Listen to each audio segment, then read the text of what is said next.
पावन चरित गुरुदेव जी, बंधु मन वच काए, भव सागर को तरण में करो हमारी सहाय। जिन शासन जिन वाणी सदा जयवंत हो, श्रवण संग सदा अविचल मंगल हो। मुक्ति को प्राप्त श्रवण भगवान महावीर स्वामी, उनकी परम पावन कल्याणी भागवती वाणी, वाचक प्रमुख श्री इंद्र भूति गौतम आदि गणधर भगवंत, युग प्रधानाचार्य परम पूज्य श्री सुधर्मा स्वामी जी महाराज, उनकी परम पावन पाठ परंपरा, वर्तमान आचार्य ध्यान योगी परम पूज्य श्री शिव मुनि जी महाराज एवं गुरुजन सबके पावन चरण सोजों में मेरा अनंत अनंत बार वंदना नमस्कार। उपस्थित धर्म प्रेमी सज्जनों, माताओं तथा समय का वर्णन सुन रहे थे। बड़ा गहन वर्णन है। पहले सुनने में जोर लगता है, बाद में अपनाने में जोर लगता है। जैसे घी होता है ना, उसके अंदर स्वाद तो नहीं होता। घी के अंदर देसी घी तो स्मेल आती है। तो पहले खाने में पुराने जमाने की बात तो खुश होकर खाते थे, और आजकल इतना डराया हुआ है, भाई घी खाएगा तो क्या होगा, तेरा कोलेस्ट्रॉल बढ़ जाएगा। पुराने जमाने में ऐसा था, घृतम आयु, जो घी है ना, ये आयु का कारण है।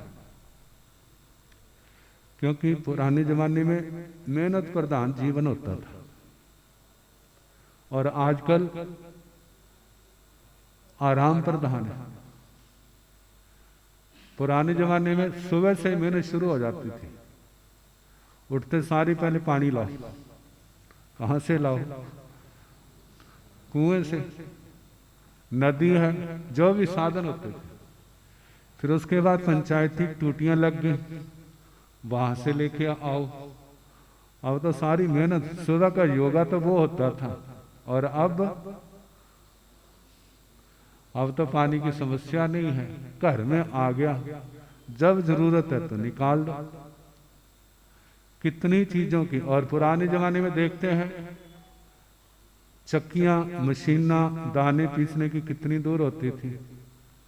इसलिए कितने घरों में घर में चक्कियां होती थी, और बहनों की सुबह ड्यूटी होती थी।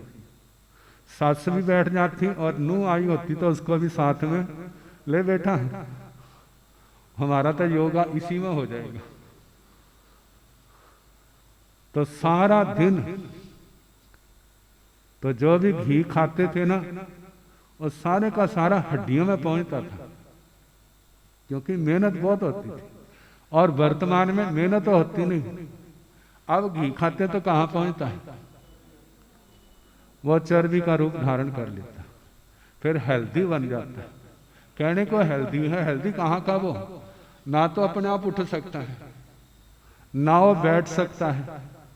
उठाने के लिए भी, उठने के लिए भी सहारे की जरूरत है, और बैठने के लिए भी किसकी जरूरत है। और पौड़ियां चढ़नी हो तो फिर तो सांस चढ़ जाता, तो हेल्दी कहाँ का। कहा कि वैसे उसका वेट बढ़ गया है, लेकिन शरीर के अंदर ताकत नहीं आई। ताकत कब आती है? जिस समय उसको पचाया जाता है। वो तो लौकिक बात है, उसका संबंध शरीर से है। ये जो समय की चर्चा की जा रही है, इसका संबंध आत्मा से।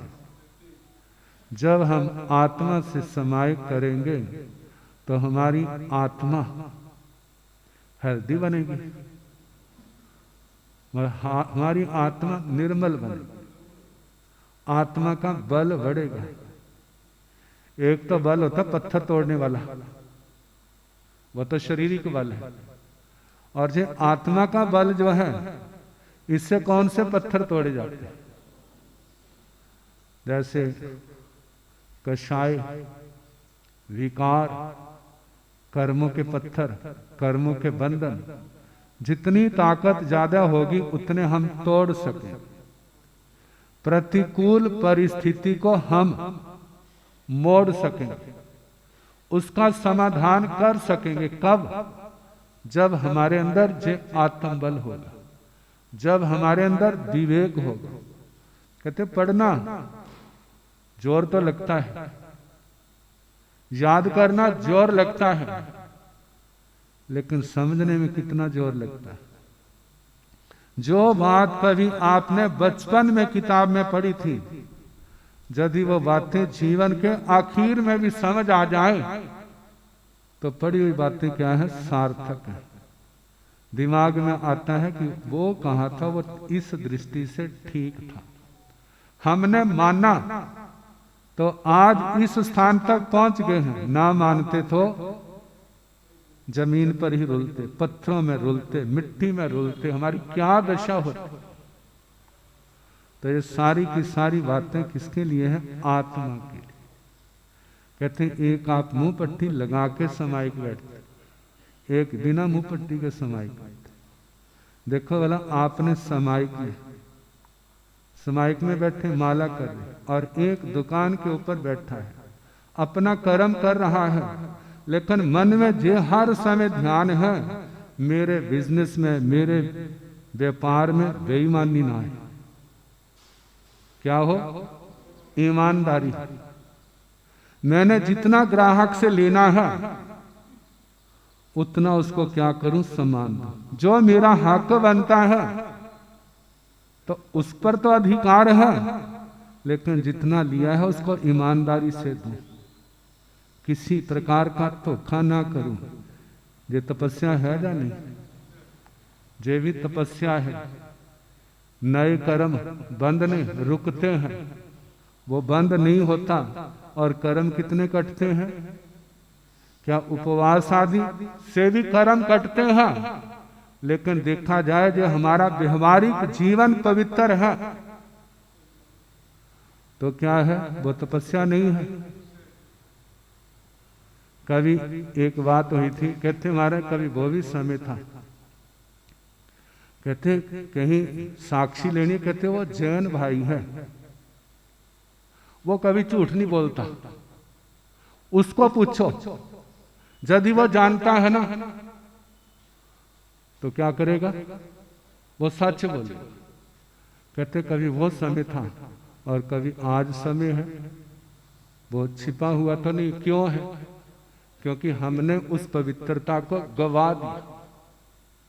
कहा कि जे भी धर्म ध्यान का अंग है नैतिकता, जे भी आत्मा को ऊंचा उठाती है। हो सकता है कभी आपकी समाई इतना ना उठाए जितना एक सभा के अंदर आप सच बोलते हैं, और सच भी ऐसा बोलते हैं जिसके कारण से क्लेश मिटता है, सच सामने आता है, और उस समय जोर बहुत लगता है। कोई नाराज भी होता है और कोई खुश भी होता है, लेकिन सच का पक्ष लिया और कितना सहना बोलो, उसमें कितना जोर लगता है। क्या वो तपस्या है या नहीं? कितने कर्म कटते हैं। देखा जाए इन बातों से आत्मा सुलभ बुद्धि बनता है। कहते हैं सच को स्वीकार करो, दोष है उसको भी स्वीकार कर लो, उसमें कोई बुराई नहीं है। थोड़ी देर लोग बुरा बोलेंगे, उसका जो प्रायश्चित है, उसका दंड है, उसको इसी जन्म में ले लो, इस जन्म में जल्दी से छुटकारा हो जाएगा। यदि अगला जन्म पड़ गया तो जो वर्णन आ रहा है ना अब त्रियंचों का, पृथ्वी काय, आप काय, तेजस काय, वायु काय, वनस्पति काय, इनमें जब जन्म होगा तुम्हें किसी की आवाज नहीं सुनेगी, किसी का रूप दिखाई नहीं देगा, कोई स्मेल सूंघने का आपके पास साधन नहीं होगा, खाने के लिए मुंह तक नहीं होगा, जीवा तक नहीं होगी, केवल एक शरीर होगा। शरीर भी कितना बड़ा होगा? हाथी की तरह थोड़ा होगा, वो आंखों से दिखाई नहीं देगा। कहते मैं इतना बड़ा, मैं इतना बड़ा। कहते मद आपको कहाँ ले जाएगा, आप दुनिया की नजरों में आओगे ही नहीं। कहीं पड़े हैं तो आपके ऊपर से पैर रख के वो चला जाएगा, और पैर आप जब उसके ऊपर आएगा उसकी मौत क्या होगी, निश्चित होगी। और वह पैर भी कैसा, एक पहाड़ से कम नहीं होगा। कहा वो इतना डींगे हाँकते थे, मैं बड़ा, मैं बड़ा, कहाँ गया। कहा उन पाप कर्मों ने गिराते गिराते कहाँ गिरा दिया, कहाँ पहुंच गया।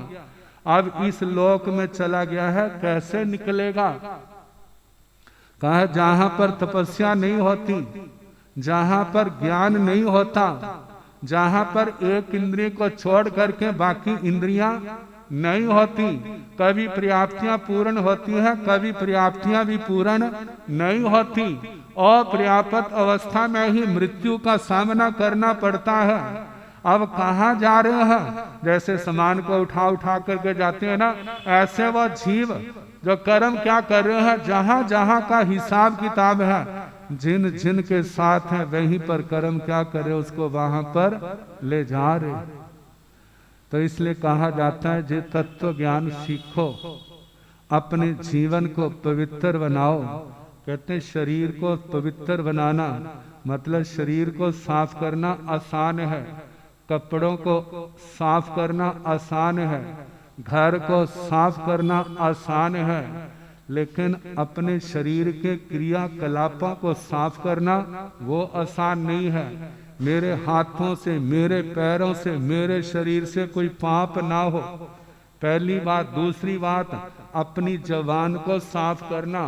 अपनी जबान वो बुरश या दूसरी जीभ भी होती ना, उससे जबान उसकी तो आप मैल उतार दोगे, लेकिन जबान की गंदगी क्या है, जो हम पापकारी वचन बोलते हैं, जिनके अंदर कषाय होते हैं, वो हमारी वाणी क्या है, अपवित्र है। ऐसी वाणी बोलना जिसके अंदर भाषा समिति है, जिसके अंदर विवेक वसा हुआ है, जिसके अंदर विनम्रता है, जिसके अंदर करुणा है, वो वाणी क्या है, वो वाणी पवित्र है। वैसे इस जबान को जितना मर्जी धोते रहो, ये सब साफ होने वाली फिर भी लारे निकलेंगी इसमें से। और मन की पवित्रता क्या है, कहा मन के अंदर किसी प्रकार के पापकारी भाव ना आए। कहा यदि ये बातों का ध्यान रखते हैं तो हमारा जीवन पवित्र है। यदि हम इन बातों का ध्यान नहीं रखते तो कहा जाता है बाहर के स्नानों से ये शरीर तो कुछ देर के लिए साफ हो जाएगा, लेकिन आत्मा साफ नहीं होगी। तो इसलिए कहा जाता है कि जे जो आत्मा कर्म कर रहा है, अच्छे भी कर रहा है, बुरे भी कर रहा है, परिणाम तो दोनों का भोगना पड़ेगा। जे नहीं है हमने अच्छे किए हैं तो पाप कर्म क्या हो जाएंगे, माफ हो जाएंगे, दोनों का फल मिलेगा। जैसे राजा श्रेणी के सुनते हैं ना, अब उसने पाप किया था तो नरक में गया, धर्म किया था तो आगे जाके क्या बनेगा, तीर्थंकर बनेगा। अब धर्म किया है तो इसका मतलब ये थोड़ा उसके पाप माफ हो गए। जब उनके भगवान महावीर स्वामी के सानिध्य में जब ये सच सामने दुनिया के अंदर है तो क्या आज कोई नया होगा? आज भी वही सिद्धांत है जो पहले था, आगे भी वही रहेगा कि जो कर्म किया है उसको हम समय से पहले तपस्या के द्वारा काट सकते हैं। यदि समय निकल गया तो उसके बाद क्या होगा, उसका परिणाम भोगना पड़ेगा। बिना भोगे छुटकारा नहीं, चाहे वह कर्म पुण्य रूप है, चाहे वह पाप रूप है। तो कैसे जो आत्मा अपने ही कर्मों के कारण से, कहा कि कितने जीव एक इंद्रिय से एक इंद्रिय में जन्म ले रहे हैं, कितने विकलेंद्रियों से आ रहे हैं, कितने पंचेंद्रिय त्रयंचों से मनुष्यों से आ रहे हैं। कहते हैरानी की बात ये है, पृथ्वी पानी वनस्पति में और तो और देव देवियां भी क्या करते हैं, आकर के जन्म लेते हैं। पृथ्वी काय में, आप काय में, वनस्पति काय में।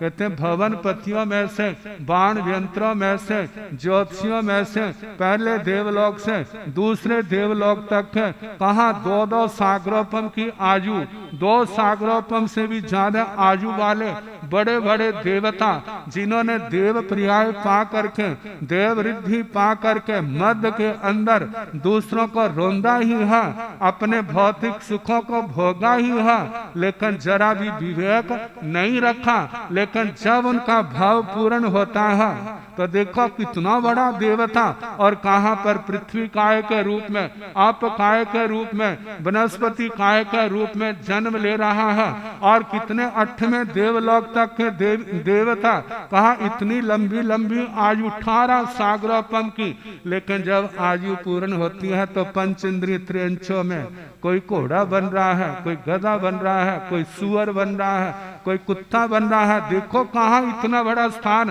और कहाँ पर क्या बन रहा है, त्रियंच गति बन, त्रियंच बना है। अब इसके बाद वो कहाँ जाएगा, जहाँ का कर्म, यदि वो कर्म सात्विक हुए तो फिर वहां से मनुष्य बन सकता है, वहां से देव गति में भी जा सकता है। यदि कर्म अच्छे नहीं हुए तो त्रियंच भी बन सकता है, और उसके बाद नरक गति में भी जा सकता है। देखो जे जीव कहाँ देव रिद्धि भोग रहा था और कहाँ पर गिरते गिरते नरक में चला गया। ऐसा क्यों? कहा जहां पर ले जाने वाला कोई दूसरा व्यक्ति नहीं है, जो आत्मा के अपने कर्म है। तो इसलिए कहा जाता है हमारी आत्मा फिसल ना जाए, हमारी आत्मा भटक ना जाए। इसलिए हमारे को भगवान से जुड़ना, भगवान की वाणी से जुड़ना, भगवान के मार्ग पर चलने वाले साधु साध्वियों से जुड़ना, उन श्रावक श्राविकाओं से जुड़ना जो भगवान के मार्ग से जुड़े हुए हैं। उनसे जुड़े होंगे, अच्छी अच्छी बातें सुनने को मिलेंगी, पढ़ने को मिलेंगी, देखने को मिलेंगी, जिससे समझ आएगी और जो आत्मा पाप कर्मों से बच जाएगा, इस अंधकार पूर्ण संसार में जाने से बच जाएगा, आत्मा का भविष्य अच्छा होगा। इसलिए सत्संग होते हैं, इसलिए शास्त्र सुनाए जाते हैं, ताकि हमारे कुसंस्कार जन्म जन्म के जो हमारी आत्मा के अंदर बैठे हैं वो नष्ट हो जाए। हम अपने पाप की बुराई करें, हम किसी के पाप की प्रशंसा ना करें। जो ज्ञान होगा तो पाप की अनुमोदना से बच जाएगा, ज्ञान नहीं है तो वह पाप की करेगा नहीं। कई बार पाप करता नहीं, लेकिन अनुमोदना के द्वारा पाप बांध लेता है। कहते जो ज्ञान होगा, भावना अच्छी होगी, भावना अच्छी होगी तो आने वाले समय में कर्म भी अच्छा होगा। ज्ञान होगा, कोई पाप किया है, जा हुआ है, उसके प्रति पश्चाताप होगा, पश्चाताप से बंध कट जाएगा, और उसके बाद प्रायश्चित होगा तो वो बंध कट भी सकता है। तो ये सारा किसका कारण से? ज्ञान के कारण। ज्ञान नहीं है तो अंधेरे के अंदर ठोकरे खा रहा है और आत्मा का पतन ही पतन है। ऐसा ना हो तो इसलिए हमें भगवान, गुरुजन, भगवान का प्रवचन, अच्छे लोगों के साथ जुड़ना, जिसके कारण से हमारी आत्मा का विकास हो, पापों का ह्रास हो, हमारी आत्मा निर्मल हो, हम कभी पाप क्षेत्र की ओर ना जाएं। आज इतने शब्दों में, कल जैसे समय होगा सुना।